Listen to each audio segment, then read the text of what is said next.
Welcome. This is a quick, choppy, bad quality tutorial again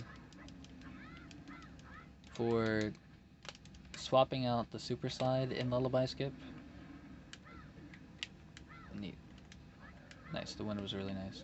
Alright, swapping out the Superslide in Lullaby skip for Sidehop chew hovers. And obviously this is also in lieu of double chew hover, just hovers just to stay in place instead of the Superslide itself. So anyways, it's gonna look like this. I'll just start out with what it looks like, and then I'll go into detail about what it is, what's going on here and there.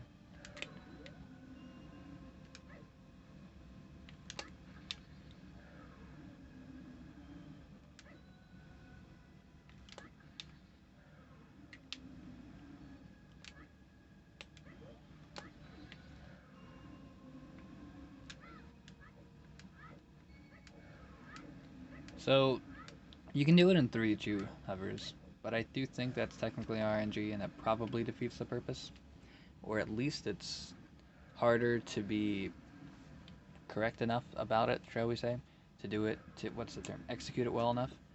So instead you could do a 4th chew hover.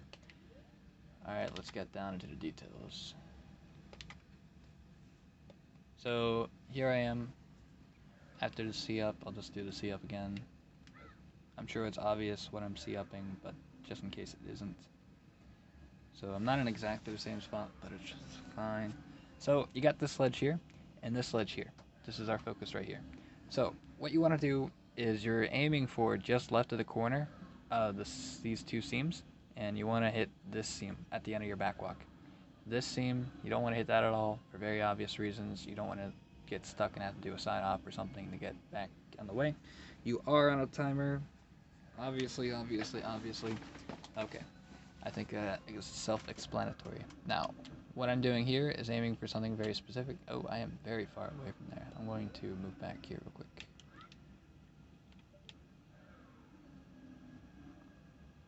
There we go. Next, of course, very obvious. Backflip at near the end of it. Now, what I do is watch Link and his steps specifically. I count 4 steps. Now that time I kind of lost track. I don't know if it was 4 or 6 steps.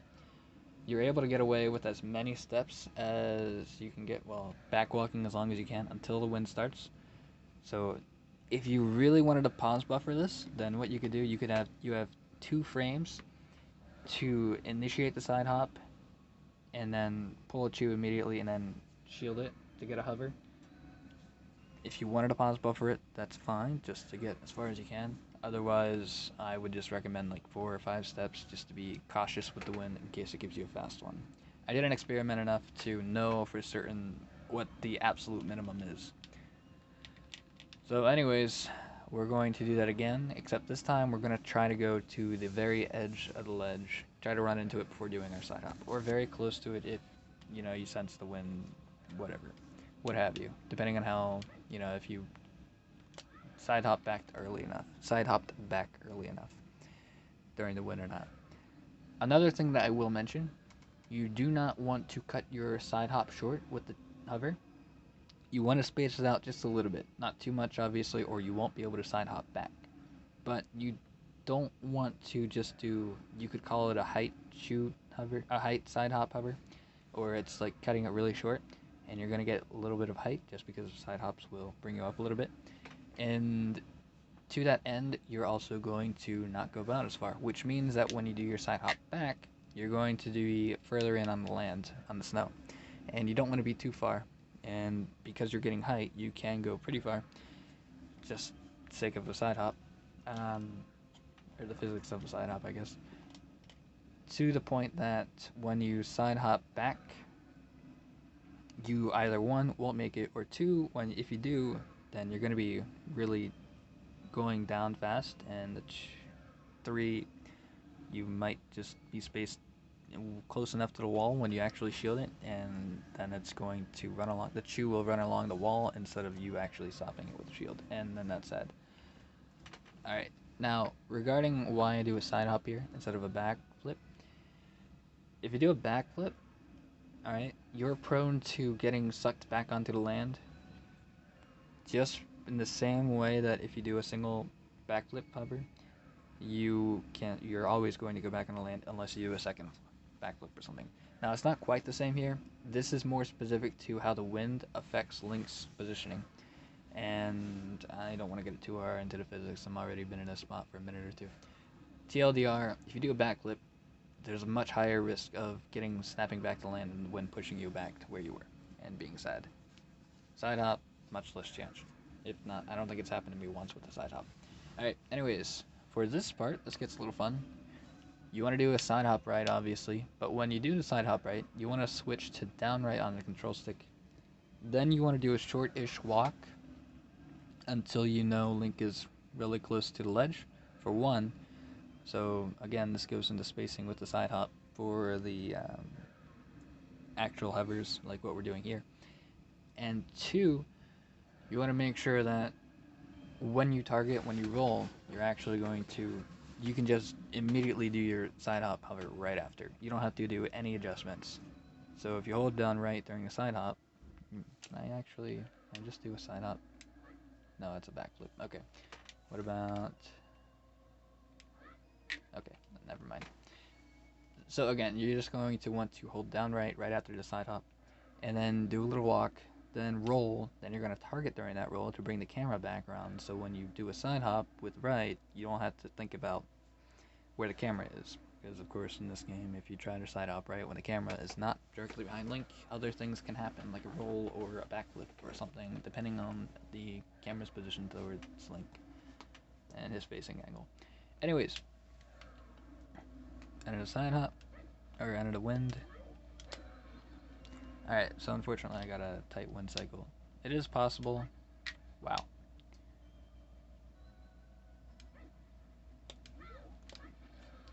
Maybe just do 3 steps if you can, and then do the roll, just to make sure you have enough time.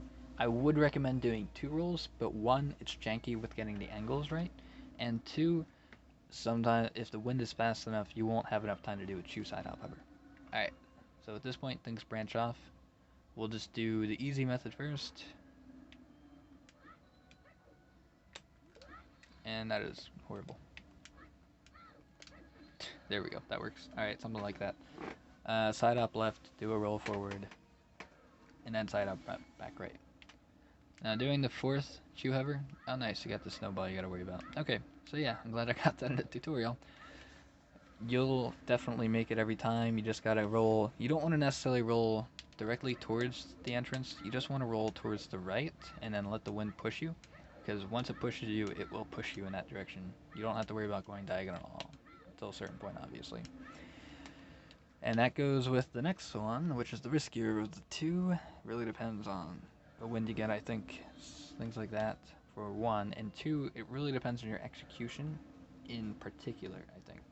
It might not have any bad RNG to it, so to speak, but it can be very difficult with getting the right execution for that bad RNG.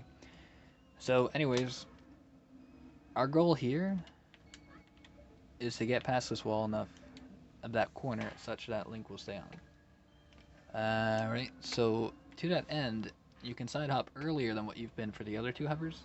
3? How many? 2 hovers? Whatever. Specifically about right now. So if I were to describe that, I would focus on the pitch of the wind, how it starts high.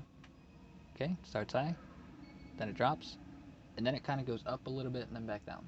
So when it starts to go back down is a good time, or near the end of the wind, but of course you want to be kind of close to that range, just so you have more time to roll.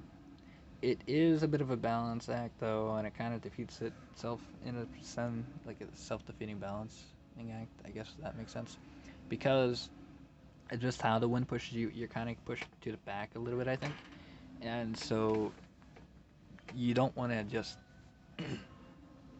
side up really early, so we say, any earlier than that, because you're just going to end up working against yourself rolling forward. If that makes sense, I hope it does. Let's just move on with it. Something around there. You want to go to the left of the snowball, obviously. And if you don't stay past the corner, then just stay calm and just keep rolling and keep your rolls cutting short, and cut around the corner short, and then keep rolling this way, because you can go quite a distance that way, and as long as the wind is nice to you, then you can save it and go along your merry way up the Snowhead Temple. You just have to keep calm, basically, is what it is. Alright, so this is way too late. Just gotta wait. So that's a little early. That was kind of like at the crest of the second high, I guess you want to call it.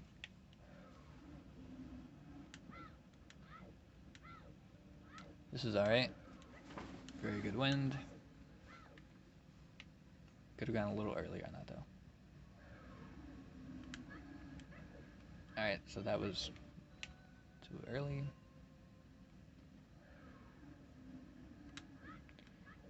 This is pretty good right here. I think that might be ideal right there. You could also just do side hops if you wanted. Might be less jank with the snow. Honestly, I have no idea. And of course, when you get here, wait for the wind, and you're up with two hovers. Alright, hopefully that's a help to someone. Good luck, have fun, guys. And hopefully you didn't waste your time in this tutorial. Same.